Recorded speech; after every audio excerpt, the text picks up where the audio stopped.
Alors nos préoccupations ici, nous sommes venus accompagner le mouvement, la prise de conscience de tous les gestionnaires des cités en ce qui concerne le changement climatique qui est vécu au quotidien dans nos cités. Et notre présence ici, c'est pour venir soutenir ce mouvement-là pour que nous puissions, main dans la main, dans une action concertée, pouvoir trouver des solutions à la réduction de ces phénomènes qui risquent, si on ne prend garde, d'emporter le monde. Est-ce qu'il y a eu une rencontre au niveau des villes du monde ici, à cette COP21? Oui, nous sortons tout à l'heure d'une séance avec tous les gestionnaires qui ont déjà réfléchi dans un cadre bien défini à Lyon. Et nous sommes venus ici réaffirmer encore notre position quant au soutien à nos chefs d'État pour que nous puissions trouver une solution pour ce qui concerne nos autres pays africains qui subissons vraiment de plein fouet les effets du changement climatique. Alors, en tant que pays africain, quelles sont vos propositions? Alors les propositions que nous avons, c'est que tous ces pays qui produisent à grande échelle ce COD puissent le réduire et accompagner ces pays africains.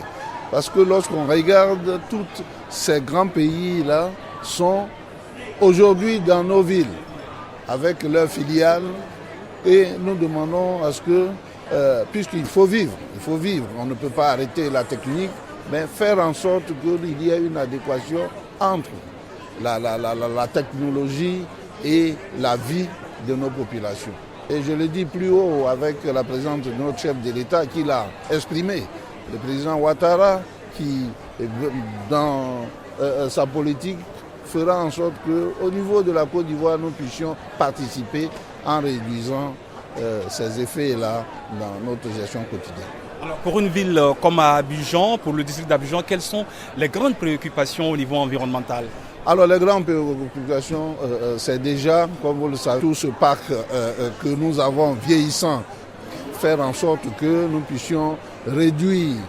Et cette réduction passe par le renouvellement de notre parc auto et surtout les nouveaux modes de transport de masse pour vraiment limiter ces effets-là.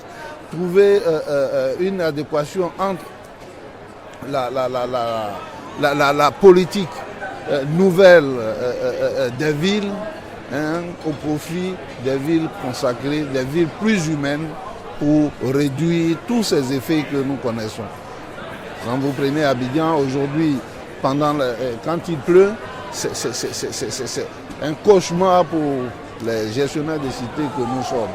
Comment faire en sorte pour que nous puissions, à notre petite échelle, pouvoir reprendre, reverdir Abidjan pour que tous ces carbones-là, le poumon vert que nous avions, le banco, qu'on puisse le préserver et multiplier ces genres d'espace pour que, à terme, nous puissions subir moins ces effets.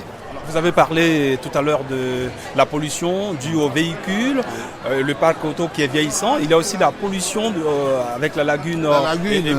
Oui, et à ce niveau-là, je crois que nous allons avoir une réponse avec le président Ouattara. Les travaux sont en cours et je pense que d'ici quelques temps, nous aurons une baie dépolluée. Nous aurons une baie comme dans le temps, une baie qui va faire vivre Abidjan. Il y a aussi la question de la gestion des déchets ménagers et aussi des déchets électroniques. Oui, alors là même... La décharge d'Aquedo. Oui, la décharge d'Aquedo qui est une mine d'or. Et je pense que le mouvement est venu pour que nous puissions penser à revaloriser cet espace. Et je suis avec même les techniciens dans le cadre de ce forum-là. Nous allons signer un accord déjà avec un partenaire pour, au niveau de l'abattoir, pour les déchets de l'abattoir, comment les rendre avec le biogaz qui va se faire. Comment Alors, quand vous parlez de la décharge d'Akwedo, qui est une mine d'or. C'est une mine d'or, puisque oui.